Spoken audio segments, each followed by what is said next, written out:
Class 11-এ যারা পাঠরত তারা কিন্তু সামনেই তোমাদের পরীক্ষা রয়েছে, তাই নিয়ে কিন্তু ভীষণই চিন্তিত, সেটা আমরা অবশ্যই জানি।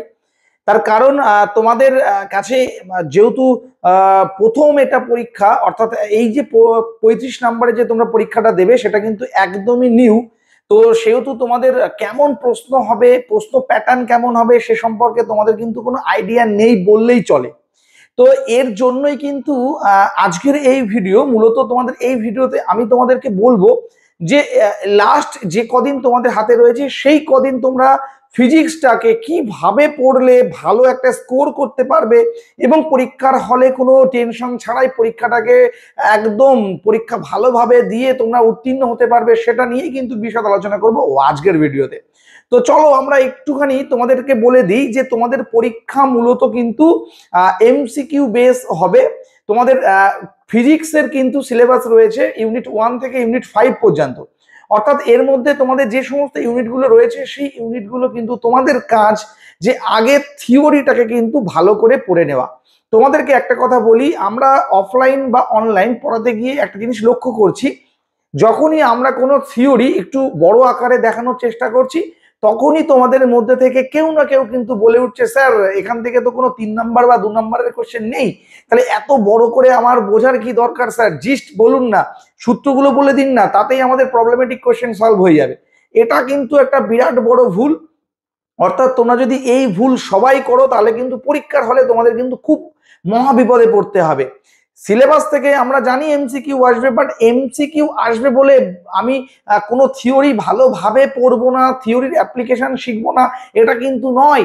অর্থাৎ তোমাদের কিন্তু আগে বলবো যে থিওরিটাকে কমপ্লিট করতে, অর্থাৎ যে থিওরি বা যে চ্যাপ্টারটা তোমরা পড়ছো সেটাকে আগে ভালো করে পড়ো, বোঝো, সেটা যত বড়ই হোক না কেন ইকুয়েশন, সেটাকে আগে করার চেষ্টা করো। তারপর তোমরা কিন্তু বিভিন্ন এমসিকিউ টাইপসের যে কোয়েশ্চেন আছে সেগুলোকে কিন্তু সলভ করার চেষ্টা করো। তাই মনের থেকে এটা দূর করো যে এই চ্যাপ্টার থেকে আসবে এমসিকিউ, কেন আমি একটা সংজ্ঞা মুখস্থ করব, কেন এই বড় বড় থিওরাম গুলো প্রমাণ করতে শিখবো। এই থিওরাম গুলো যদি না জানো তাহলে পরীক্ষার হলে কিন্তু মহা বিপদ তোমাকেই মানে আষ্টে পৃষ্ঠে জড়িয়ে ধরবে। তাই আমি তোমাদেরকে বলবো তোমরা আগে পাঠ্য বইটাকে আগে ক্লিয়ার করো, পাঠ্য বইটাকে আগে 1 থেকে 5টা ইউনিট আগে ভালো করে পড়ো, তাদের থিওরিগুলোকে একটা জায়গায় করো, থিওরাম যেগুলো রয়েছে সেইগুলোকে আগে করার চেষ্টা করো, বা কোনো অ্যাপ্লিকেশন থাকলে সেগুলোকে আগে করার চেষ্টা করো। তারপর তোমরা আলাদা করে একটা প্রবলেমেটিক কোয়েশ্চেন সলভ করার জন্য যা যা প্রয়োজন সেগুলোকে তোমরা একটা জায়গায় লিপিবদ্ধ করো। তো মোটামুটি এটা হচ্ছে তোমাদের একটা প্রথম ধাপ বলতে পারো। আগে এইভাবে কিন্তু এমসিকিউ গুলোকে আগে রেডি করার আগে এইভাবে আগে থিওরিটাকে রেডি করতে হবে। তোমরা নেক্সট কি করবে, যদি তোমাদের চ্যাপ্টার সমস্ত কিছু পড়া হয়ে গিয়ে থাকে তাহলে তোমরা একদম ইউনিট 1 থেকে ধরো, আর ইউনিট 1 থেকে ধরে তোমরা আগে এমসিকিউ যেগুলো বইতে রয়েছে, অর্থাৎ তোমরা যদি ছায়া প্রকাশনীর বই ব্যবহার করে থাকো তার যে এমসিকিউ রয়েছে অনুশীলনীতে সেগুলোকে সলভ করো। যদি তোমরা মদের দাস খান করে থাকো বা সাতরা পাবলিকেশনের বই করে থাকো, যে যে রাইটারের বই পড়ছো সেই রাইটারের অনুশীলনীটাকে আগে সলভ করো, দেখো সেখানে কতটা তুমি নিজে করতে পারছো। আর অনুশীলনী সলভ করতে গেলেই কোনো প্রশ্ন যদি আটকে যায় তাহলে সেই আটকে যাচ্ছে কিসের জন্য সেই থিওরিটাকে আগে খুঁজে সেটাকে আরেকবার রিকভারি করার চেষ্টা করো।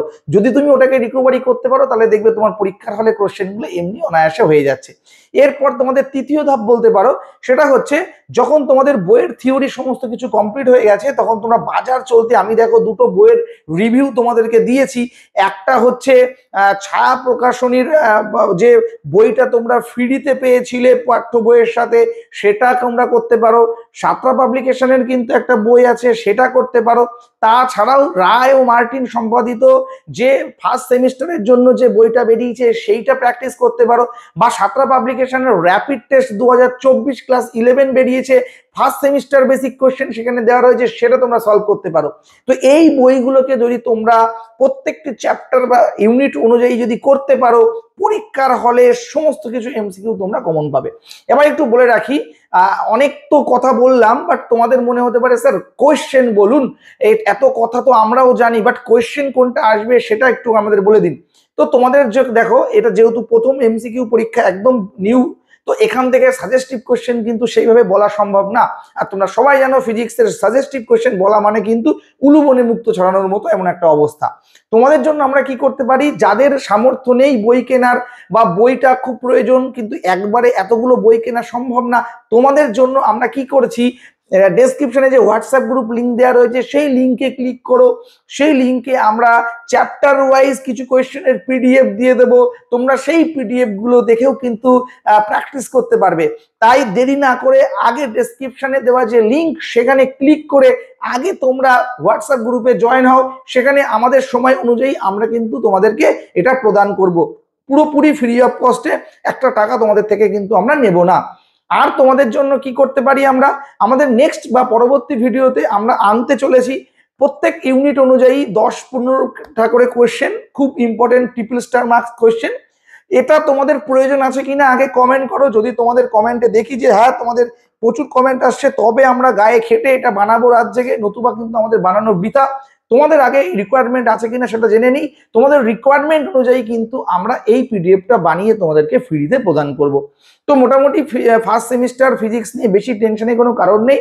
যেটা বললাম, আগে থিওরিটা ভালো করে বইটাকে পড়ো, তাহলে দেখবে সমস্ত প্রশ্নের উত্তর তুমি নিজেই করতে পারছো। আর বড় প্রশ্ন আসবে না এই ভেবে যদি তুমি একদম থিওরি ঠিকঠাক করে না পড়ো, শুধু এমসিকিউ পড়েই যাও, পরীক্ষার হলে কিন্তু কমন না পাওয়ার চান্স সব থেকে বেশি থাকবে। তাই থিওরিটাকে আগে ভালো করে প্র্যাকটিস করো, তারপর তোমরা বিভিন্ন এমসিকিউ বই যেগুলো বাজার চলতি আছে সেগুলোকে প্র্যাকটিস করো। তো আর টেনশনের কোনো কারণ নেই, আর আমরা তো তোমাদের সাথেই আছি। তোমাদের যদি কোনো সমস্যা হয় সেটা বলতে পারো কমেন্ট সেকশনে, আমরা চেষ্টা করবো আমাদের সাধ্যমতো তোমাদের পাশে দাঁড়ানোর। আজকে এখানেই শেষ করছি ভিডিও, দেখা হবে নতুন এপিসোডে। ততক্ষণ পর্যন্ত সবাই ভালো থেকো, সুস্থ থেকো, টেক কেয়ার।